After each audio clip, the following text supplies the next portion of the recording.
The dust kicked up in spirals as Preston Kincaid rode his bay stallion down the rutted road toward his homestead.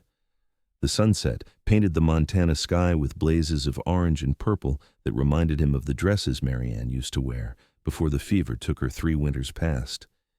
His throat tightened at the memory of his wife, but he pushed it away, focusing instead on the silhouette of his ranch coming into view. 3 years a widower, and he still felt her absence like a physical ache in his chest. It was 1878, and Preston had spent the day in town arranging the sale of his cattle to an Eastern buyer. The price was good enough to see them through the winter and maybe even put a little aside for Emma's education. His 7-year-old daughter was the light of his life. All he had left of Marianne with her same honey-colored curls and bright blue eyes. As he approached the ranch, he noticed something odd.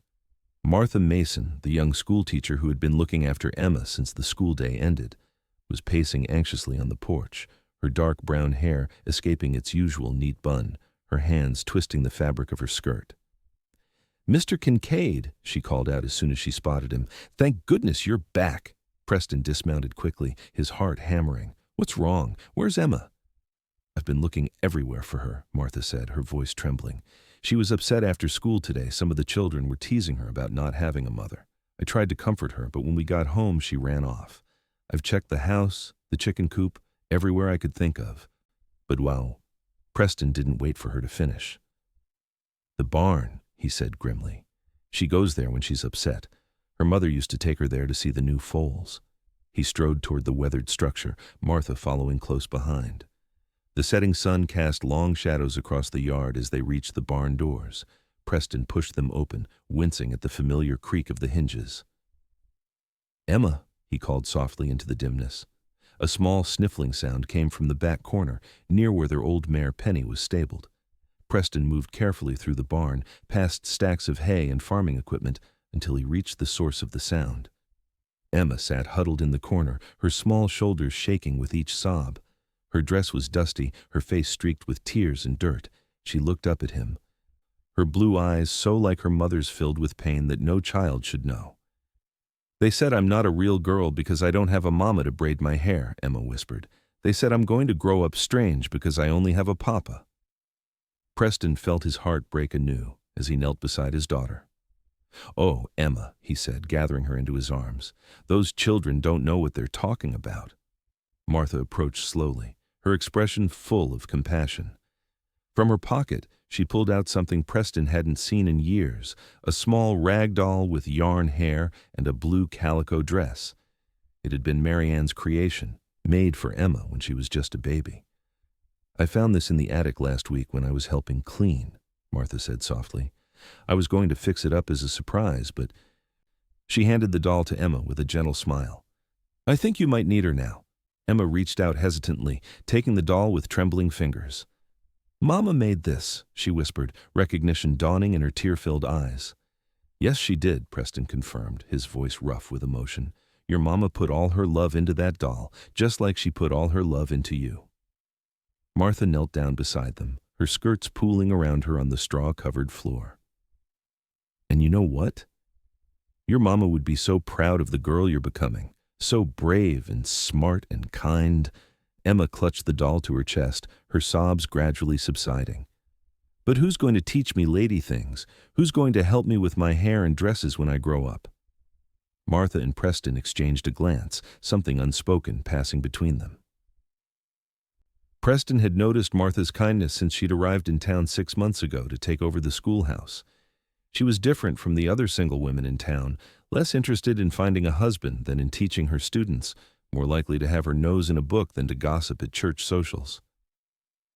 At 22, she was young, but she had an old soul that seemed to understand his grief without words. "Well," Martha said carefully, "I could help with some of those things if your father doesn't mind. I'm not your mama, and I would never try to be, but I could show you how to braid your hair, and maybe we could sew together sometimes." Preston felt a strange warmth spread through his chest at her offer. It had been so long since anyone had reached out to Emma in such a genuine way. "I'd like that," Emma said quietly, looking up at Martha with new hope in her eyes. "Me too," Preston found himself saying, surprising both himself and Martha, whose cheeks colored slightly. As they helped Emma to her feet, Martha brushed the straw from the child's dress. "How about we go inside and I'll show you how to make that doll a friend? Every doll needs a companion, don't you think?" Emma nodded, clutching her mother's creation to her chest as they walked out of the barn together, the first stars beginning to appear in the darkening sky. That night, after Emma was tucked in bed with her recovered doll, Preston walked Martha to her wagon. The moonlight illuminated the yard, casting everything in silver. "Thank you," he said simply as they reached her small buckboard, "for finding her, for the doll, for everything." Martha adjusted her shawl around her shoulders. "Emma's a special girl, Mr. Kincaid. She deserves all the happiness in the world." "Preston," he corrected her gently. "After today, I think you can call me Preston." A smile touched her lips. "Preston," she repeated, testing the name. "And I'm Martha, not Miss Mason, at least when we're not at the schoolhouse." He helped her up onto the wagon seat, suddenly aware of how small and warm her hand felt in his. It had been so long since he'd touched a woman, even in such an innocent way. Would you like to come for supper tomorrow?" he found himself asking. "Emma would love it, and I make a decent venison stew." Martha's smile widened. "I'd like that very much. And I could bring an apple pie. It's about the only thing I can bake without burning." As he watched her wagon disappear down the moonlit road, Preston felt something he hadn't experienced in 3 years, a faint flicker of possibility, like the first tentative spark of a fire on a cold winter's night. The next day dawned clear and bright. Preston went about his morning chores with an energy he hadn't felt in months. He mucked out the stalls, fed the livestock, and even took time to trim his beard and put on a clean shirt before riding into town to collect Emma from school. The schoolhouse was a simple, whitewashed building at the edge of town. Children spilled from its doors as the final bell rang, their voices filling the afternoon air. Emma emerged with Martha, the two of them deep in conversation. Emma's face animated in a way Preston hadn't seen in too long. "Papa," she called when she spotted him running to meet him. "Miss Mason, Martha showed me how to make a cat's cradle with string today during lunch, and she said my sums were the best in the class." Preston lifted her up onto his horse. "Is that so? Well, I'm mighty proud of you, little one." Martha approached, carrying her books in a cloth-covered basket. "She's a natural with numbers," she confirmed, "though I think she might be even better with words. She wrote a lovely little story about a horse that could fly." Preston felt a surge of pride. Her mother loved books, had a whole trunk full that she brought west from Boston. Emma's got her brains, that's for certain. And her father's determination, Martha added with a smile. She wouldn't give up on a difficult problem today, even when the other children had moved on. They rode back to the ranch together, Martha in her wagon, Preston and Emma on horseback. The journey was filled with Emma's chatter about school and Martha's gentle responses. Preston found himself watching the young teacher, noticing things he hadn't before: the graceful way she handled the reins, the intelligence in her green eyes, the quiet confidence she possessed. Martha Mason had come to Silver Creek 6 months earlier after answering an advertisement for a teacher. The town had been suspicious at first. A single woman traveling alone was unusual, but her calm competence and genuine love for teaching had won them over. Still, Preston realized he knew very little about her beyond her work at the school. "Where did you learn to teach?" he asked as they traveled the dusty road toward his ranch. Martha glanced over at him. "At a women's college in New York. My father was a professor there of literature. He believed women deserved education as much as men." "And your family? Are they still in New York?" A shadow crossed her face. "No. My parents died in a fire 3 years ago. The college where my father taught provided housing for professors and their families. The building was old, the wiring faulty." She trailed off, then straightened her shoulders. "After that, I decided I needed a fresh start somewhere completely different. The West seemed like another world."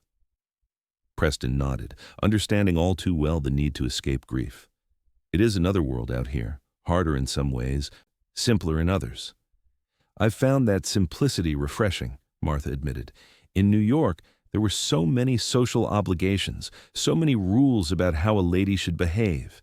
Here, people care more about whether you can contribute than whether your gloves match your hat." Preston chuckled. Though Mrs. Peterson at the general store might disagree with you there, she's got some mighty strong opinions about proper attire for church services." Martha laughed, the sound bright and unrestrained in the open air. "True enough, she did give me quite the lecture when I wore boots instead of slippers to the Christmas service." By the time they reached the ranch, Preston felt more at ease with Martha than he had with anyone in years. Emma was chattering excitedly about showing Martha her collection of interesting rocks and feathers, while Martha listened with genuine interest. The evening passed in a haze of comfort Preston had almost forgotten could exist. Martha helped Emma set the table while Preston finished the stew. They ate together, talking about the town, the upcoming harvest festival, and Emma's progress at school. After dinner, Martha showed Emma how to braid the yarn hair on her doll, their heads bent together in concentration at the kitchen table. Later, after Emma had been tucked in bed, Preston and Martha sat on the porch, watching the stars emerge in the vast Montana sky. The night was cool but not cold, the air fragrant with pine and sage. "Thank you for tonight," Martha said, breaking the comfortable silence between them. "It's been a long time since I felt part of something." Preston nodded, understanding completely. "Same for us. Emma needs this a woman's influence, someone to talk to about things I don't understand." Martha turned to look at him, her face half illuminated by the lamp glowing through the window. "And what about you, Preston? What do you need?" The question caught him off guard. What did he need? He'd been so focused on survival, on raising Emma, on keeping the ranch going, that he'd stopped considering his own needs long ago. "I don't rightly know," he admitted. "For a long time, just getting through each day was enough." Martha nodded, her expression thoughtful. "I understand that.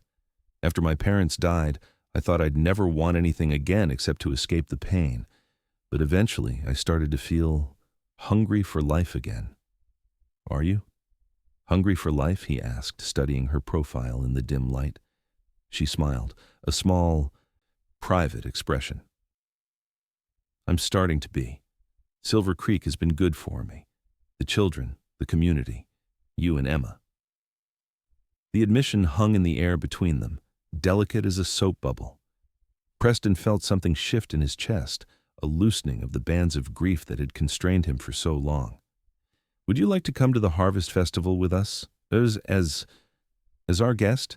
he asked, the invitation feeling momentous despite its simplicity. Martha turned to him fully then, her smile widening. "I'd like that very much." When Martha left that evening, Preston stood on the porch watching her wagon until it disappeared into the darkness. For the first time in 3 years, he went to bed thinking about the future rather than the past. The Harvest Festival was Silver Creek's biggest annual celebration, held in the town square at the beginning of October. The entire community participated, bringing food, music, and crafts to share. There were competitions for the best preserves, the largest pumpkin, the most accurate shooting, and countless other country skills. In the days leading up to the festival, Preston found reasons to visit the schoolhouse or invite Martha to the ranch. Sometimes they were legitimate, discussing Emma's progress or helping with ranch chores, but increasingly, they simply sought each other's company.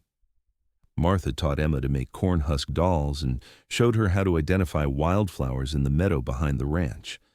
Preston found himself watching them together, noting the natural ease between them, the way Martha never tried to replace Marianne, but instead created her own relationship with his daughter. And in the evenings, after Emma was asleep, Preston and Martha would sit on the porch, talking about their lives, their dreams, the books they'd read, and the places they'd seen. Preston told her about growing up on a ranch in Colorado, about meeting Marianne when her family's wagon train broke down near his father's property, about their journey to Montana to start a life of their own. Martha shared stories of New York City, of studying literature and mathematics, of her father's progressive views on women's education, and her mother's passion for social reform. She spoke of her dream to someday start a proper library in Silver Creek where children and adults alike could discover the worlds contained in books. The day of the Harvest Festival dawned clear and crisp, the aspen trees surrounding Silver Creek blazing with gold and orange leaves. Preston dressed with unusual care, putting on his good suit and polishing his boots until they shone. Emma wore a new dress Martha had helped her make, blue calico with white trim, and carried her rag doll proudly. They picked Martha up at the small cabin she rented on the edge of town. She emerged wearing a dark green dress that brought out the color of her eyes, her brown hair arranged in an elegant knot at the nape of her neck. Preston felt his breath catch at the sight of her, not because she was trying to be beautiful, but because she simply was, in a natural, unaffected way that reminded him of wildflowers growing beside a mountain stream. "You look mighty fine, Miss Mason," Emma said approvingly as Martha joined them in the wagon. "Thank you, Emma. And may I say, you look quite grown up in your new dress," Martha replied, adjusting the ribbon in the girl's hair. Preston found himself unable to offer similar compliments, the words sticking in his throat. Instead, he simply nodded and offered his hand to help Martha into the wagon, hoping his eyes conveyed what his voice could not. The town square was transformed for the festival. Bunting and lanterns hung from every available post, tables groaned under the weight of food, and a makeshift dance floor had been set up in front of a small stage where local musicians played. Children ran between the booths, playing games and collecting treats, while adults caught up on gossip and admired the harvest displays. Throughout the day, Preston was conscious of the looks they received the widower Kincaid, his daughter, and the schoolteacher, moving through the festival as a unit.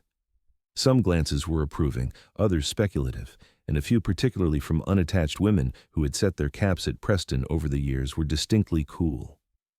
"Mrs. Peterson is looking at us like we've committed some terrible social faux pas," Martha whispered to him as they stood watching Emma bob for apples with the other children. Preston chuckled. "Mrs. Peterson was hoping I'd court her niece who's visiting from Denver. She's been dropping hints for weeks about what a fine rancher's wife the girl would make." "And would she? Make a fine rancher's wife?" Martha asked, her tone light but her eyes watchful. Preston looked down at her, allowing himself to really see her, the intelligence in her eyes, the strength in her posture, the kindness in her smile. "No," he said quietly. "She wouldn't. Some women aren't made for this life." "And some are?" Martha pressed, a hint of vulnerability in her voice. Before Preston could answer, Emma came running up, her face wet from the apple barrel, cheeks flushed with excitement. "I got one, Papa! I got an apple without using my hands!" The moment between them passed as they praised Emma's achievement. The rest of the afternoon was spent in a whirl of activities watching the shooting competition, which Preston entered and placed second in, admiring the preserves, Martha's apple butter received an honorable mention, and eating more food than any of them had seen in months. As the sun began to set, lanterns were lit around the square, and the musicians struck up lively tunes for dancing. Couples took to the floor, from young sweethearts to married couples who had danced together for decades. Preston watched the dancing, a knot forming in his stomach. He hadn't danced since Marianne, hadn't even considered it. But now, with Martha standing beside him in the gathering dusk, her face glowing in the lamplight, he felt a powerful urge to take her hand and lead her onto the floor. "Would you care to dance?" he asked before he could talk himself out of it, his voice gruffer than he intended. Martha looked up at him, surprise and pleasure mingling in her expression. "I'd like that very much. But what about Emma?" They both looked to where Emma was playing with several other children, showing them her rag doll and teaching them a clapping game Martha had shown her. "She'll be fine for one dance," Preston decided. "We can see her from the floor." Taking Martha's hand, he led her to the edge of the dance floor. The band was playing a waltz, slow and sweet, the fiddle carrying a melody that seemed to speak of longing and hope intertwined. Preston hesitated for a moment before placing his hand at Martha's waist. It had been so long since he'd held a woman this way, and never any woman but Marianne. But as Martha stepped into his arms, her hand resting lightly on his shoulder, it felt right in a way he hadn't expected, not a betrayal of his past, but a step toward something new.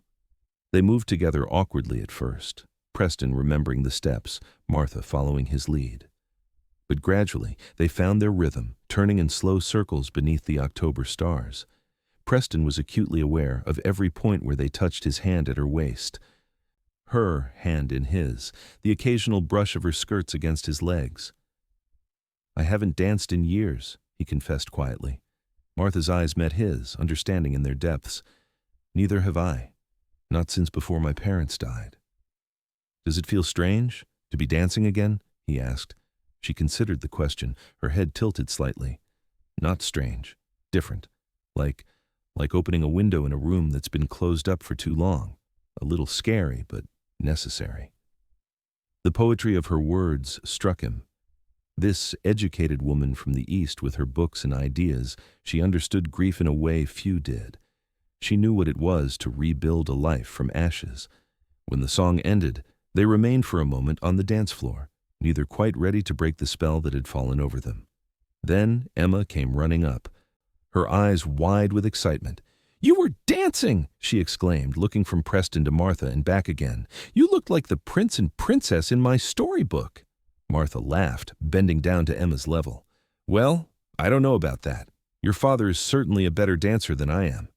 "Your mama was the dancer in the family," Preston told Emma, swallowing past the lump in his throat. "She could have danced all night without getting tired." Emma nodded solemnly, clutching her rag doll. "I remember. She used to dance with me in the kitchen when you played your harmonica."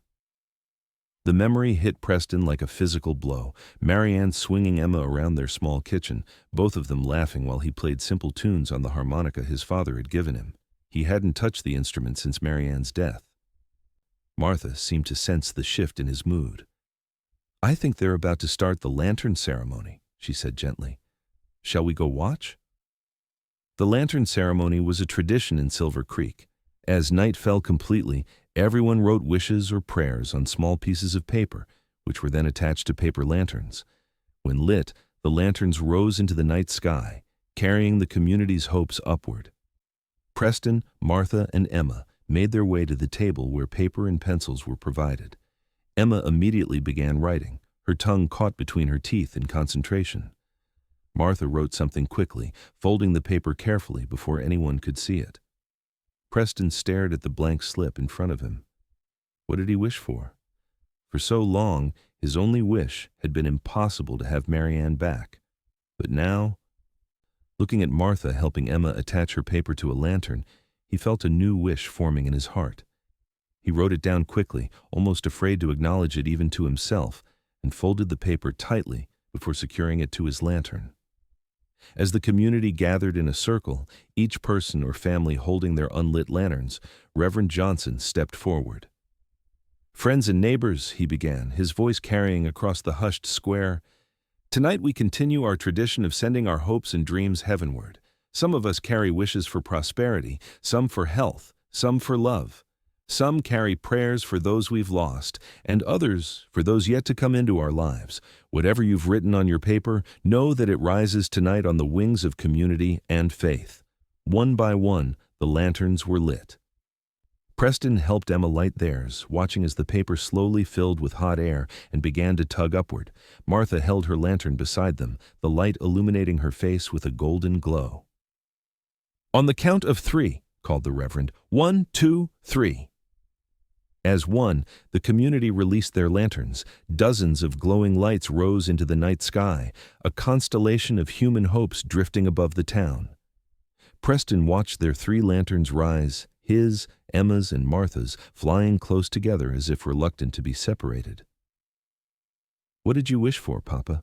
Emma asked, her face upturned to the sky. Preston glanced at Martha, who was watching the lanterns with a wistful expression. "Can't say, little one. Wishes don't come true if you tell." Martha looked over at him then, something unspoken passing between them. "That's right," she agreed softly. "Some things need to be kept close to the heart until the right time." As the lanterns became distant pinpoints of light, indistinguishable from the stars, the band struck up again, this time with livelier tunes for square dancing. Emma was whisked away by her friends to watch the older children dance, leaving Preston and Martha standing together at the edge of the square. "Would you like to walk for a bit?" Preston asked, suddenly needing quiet after the noise and activity of the day. Martha nodded, and they strolled away from the festivities toward the small church garden where some privacy could be found. The music faded slightly as they walked among the late-blooming flowers, the scent of autumn leaves and wood smoke heavy in the air. "I've been meaning to ask you something," Preston said after they had walked in comfortable silence for a few minutes. The school term ends in December. Do you plan to stay in Silver Creek? The question had been weighing on him for weeks. Teachers often moved on after a term or two, seeking better positions or returning to their families back east. The thought of Martha leaving had become increasingly distressing to him. Martha stopped walking, turning to face him in the moonlight. I've been offered a position at a larger school in Helena, she admitted. The salary is better and they have an actual library. Preston felt his heart sink. Helena was a day's journey by train, not impossibly far, but far enough that seeing Martha would become a rare occurrence rather than a daily pleasure. But I haven't decided yet, she continued, watching his face carefully. There are considerations that make me reluctant to leave Silver Creek. Considerations? Preston repeated, hope flaring in his chest. Martha took a deep breath. Yes, I've grown fond of the town, of my students. She paused, then added more softly, of you and Emma. Preston took a step closer to her, close enough to see the uncertainty in her eyes.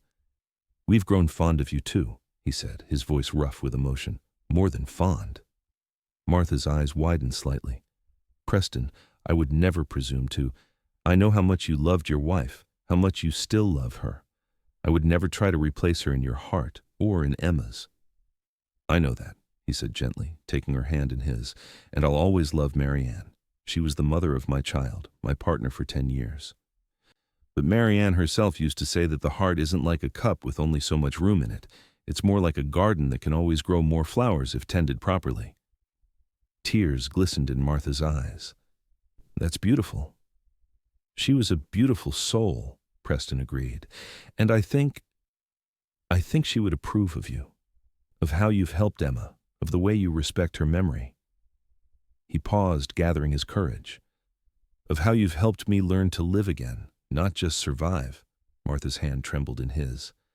Are you saying? I'm saying I'd like you to consider staying in Silver Creek, Preston said, not just as Emma's teacher or as our friend, but as something more.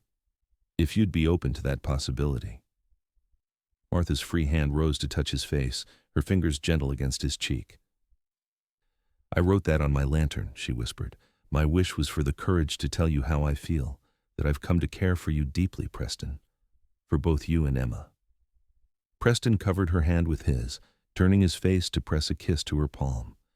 The gesture was intimate, more intimate than any they had shared before, and he heard her soft intake of breath. I wished for a second chance, he confessed, for the courage to open my heart again. They stood there in the church garden, surrounded by the scent of late roses and the distant sound of fiddle music, two people who had found each other after loss, who understood the precious fragility of happiness. When Preston finally kissed her, it was gentle and tentative, a question rather than a demand.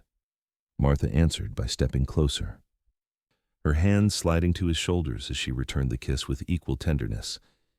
It was different from any kiss he had shared with Marianne, not better or worse, simply different. A new beginning rather than a continuation. When they broke apart, Martha smiled up at him, her eyes reflecting the stars above. We should get back to Emma, she said softly. She'll be looking for us. Preston nodded, offering her his arm. As they walked back toward the festival, he felt lighter than he had in years, as if some heavy burden had been set down at last. They found Emma watching the dancing, her rag doll clutched firmly in one hand, her eyes growing heavy despite her obvious determination to stay awake. Time to head home, little one, Preston said, lifting her into his arms.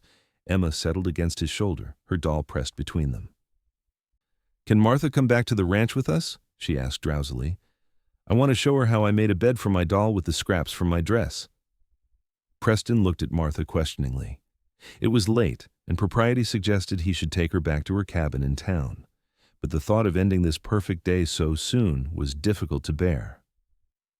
I could come for breakfast tomorrow, Martha suggested diplomatically. Early before church. Then you can show me the doll's bed when you're not so tired. Emma nodded against Preston's shoulder, too sleepy to argue. As they made their way to the wagon, several townspeople bid them good night, some with knowing smiles that suggested their developing relationship hadn't gone unnoticed. The drive to Martha's cabin was quiet, Emma falling asleep in the back of the wagon, wrapped in a blanket with her doll beside her. When they arrived, Preston helped Martha down, holding her hands a moment longer than necessary. "Tomorrow," he said softly. "Breakfast." Martha nodded, her smile visible in the moonlight.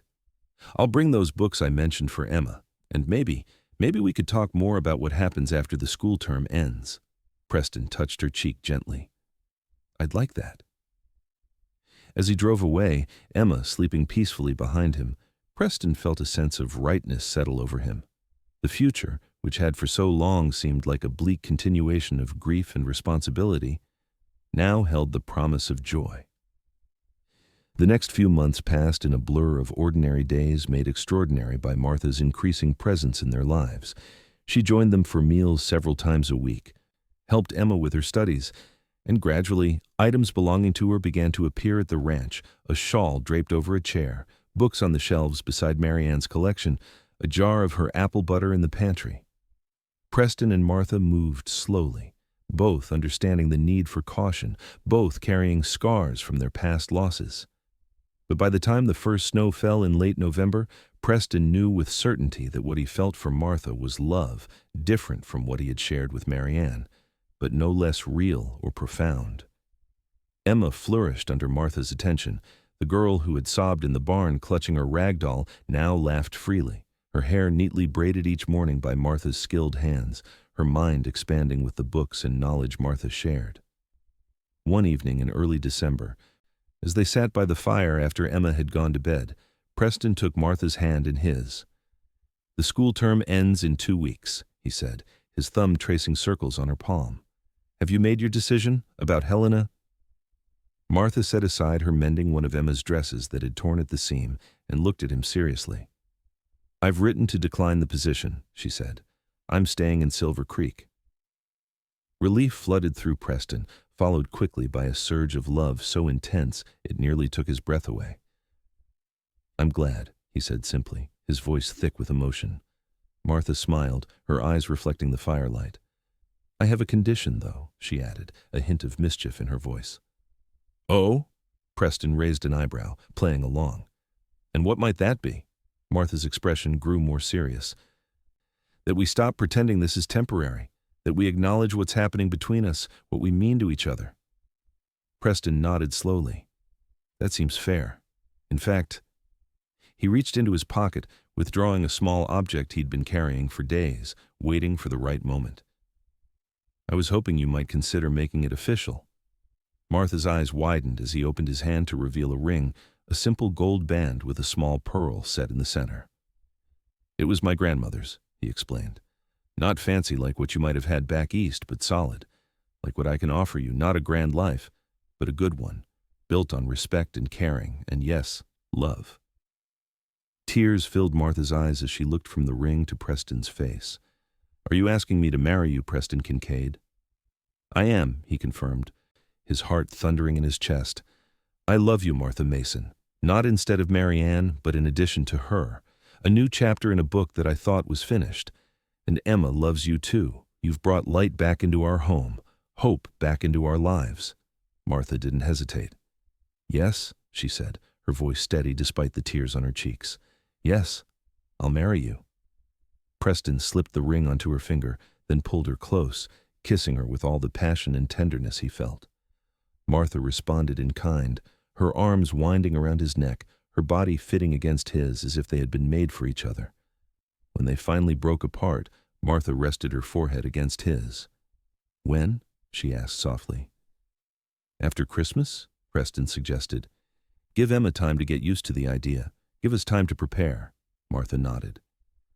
"A new year, a new beginning." The sound of small feet on the stairs made them turn. Emma stood in the doorway in her nightgown, her rag doll clutched in one hand. "Emma," Preston said, slightly embarrassed to be caught in such an intimate moment. "You should be in bed, little one." Emma ignored this, her eyes fixed on Martha's hand where the ring glinted in the firelight. "Are you going to be my new mama?" she asked directly, her voice small but clear. Martha and Preston exchanged a look, then Martha held out her arms. Emma came to her immediately, climbing onto her lap. "If that's something you might want someday," Martha said carefully. "Your papa has asked me to marry him, and I've said yes, but I would never try to replace your mama. She'll always be your mama, Emma, and always be in your heart." Emma considered this, her small face serious in the firelight. "My real mama's in heaven," she said finally, "but I think she wouldn't mind if I had another mama here on earth, especially if it's you." Preston felt his throat tighten with emotion as Martha hugged his daughter close, her own eyes shining with tears. "I would be honored to be your second mama," Martha whispered against Emma's hair, "and I promise to always honor the memory of your first." Emma nodded against Martha's shoulder, then held up her rag doll. "Dolly says it's okay too," she announced. "She likes you because you helped fix her dress when it tore." Preston laughed, the sound rusty but genuine. "Well, if Dolly approves, then I guess it's settled." They were married on New Year's Day, 1879, in the small church in Silver Creek. The entire town turned out for the ceremony, the community that had watched their relationship develop now celebrating its culmination. Emma stood beside them during the ceremony, proudly holding her rag doll, who wore a new dress Martha had sewn for the occasion. When Reverend Johnson pronounced them husband and wife, Emma cheered louder than anyone, earning chuckles from the congregation. The reception was held at the town hall, with tables groaning under the weight of food contributed by every family in Silver Creek. There was dancing and laughter, the community coming together to celebrate not just a wedding, but a healing, the wounded cowboy and his daughter, the lonely schoolteacher, finding in each other the family they all needed. Late in the evening, as the celebration continued around them, Preston led Martha outside to the church garden where he had first kissed her. Snow covered the ground, but the sky was clear, stars blazing in the winter darkness. "Happy?" he asked, drawing her close against the cold. Martha looked up at him, her face glowing with joy. "More than I ever thought possible after my parents died. You and Emma, you've given me back the sense of family I thought I'd lost forever." Preston kissed her, still marveling that he had the right to do so whenever he wished. "And you've given us back our joy," he said against her lips, "our laughter, our hope for the future." Inside they could hear the music continuing, Emma's voice rising occasionally above the general din as she showed off her doll to anyone who would look. "We should go back in," Martha said, though she made no move to leave his embrace. "It's our wedding, after all." Preston nodded, but held her a moment longer. "I just wanted a moment alone with my wife," he said, savoring the word, "to tell you that I love you and that I'm grateful every day for whatever twist of fate brought you to Silver Creek, to us." Martha smiled up at him, her eyes reflecting the stars. "Not fate," she corrected gently. "Choice. We both chose to begin again, despite our losses. We chose hope over despair." "Well then," Preston said, offering her his arm as they turned back toward the light and warmth of the hall, "here's to choices, and to new beginnings." As they rejoined the celebration, Preston caught sight of Emma showing her rag doll to a group of admiring children, her face animated as she explained something about the doll's newly sewn clothes. The sight reminded him vividly of that day in the barn months before, when Martha had handed Emma the doll and a smile, unknowingly beginning the healing of all three of their broken hearts. Some might call it fate, others providence, but Preston preferred Martha's word, choice. The choice to open their hearts again, to risk pain for the chance at joy, to build something new and beautiful from the ashes of their respective pasts. And as he watched his wife, being pulled into a dance by Emma, both of them laughing as they twirled, he knew it was the best choice he had ever made.